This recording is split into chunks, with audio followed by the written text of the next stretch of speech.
For us, CaribServe has been a sponsor for over 10 years, and in the beginning assisted us with developing our website, developing our internet services for the regatta itself, and allowed us to stay in communication with the world.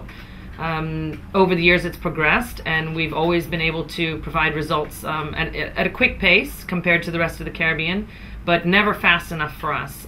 We've always had issues on the water, because as the boats are finishing on the water, we like to put the results into the computers and then get it up to date as quickly as possible, but it's always been a challenge.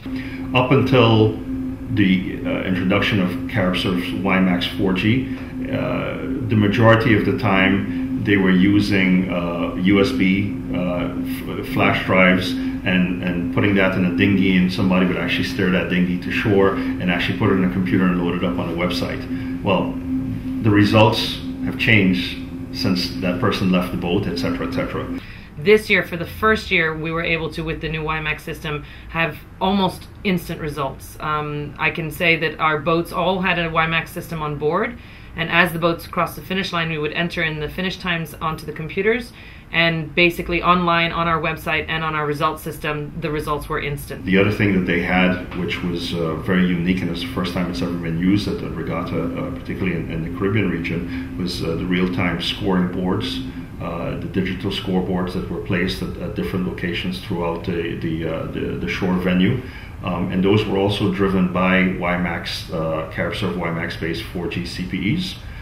So that the results that were posted real time on the website were also available on a digital billboard in real time. Well, our event is unique in that every day we change locations. We're not set up in the same place.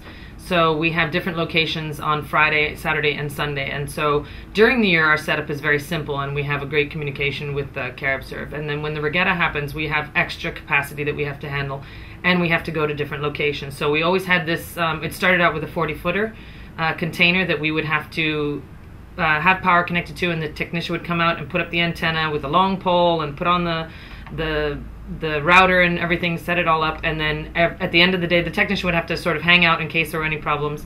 At the end of the night, take it down, store it, and then go to the next location, set it up again, and we would do this 3 nights in a row, and always having a technician on call.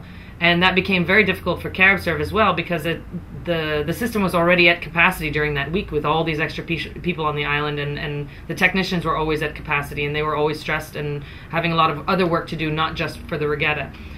We were not able to really do anything other than just that basic setup because it was just too much. And this year we had a technician on sort of standby only for one evening because of the location. We weren't sure if it was going to work, and to be honest, the WiMAX worked perfectly and the technician wasn't needed at all. So we actually had no one on call this year. They were there if we needed them, but we never called them. And so for us it was almost a hands-free system this year.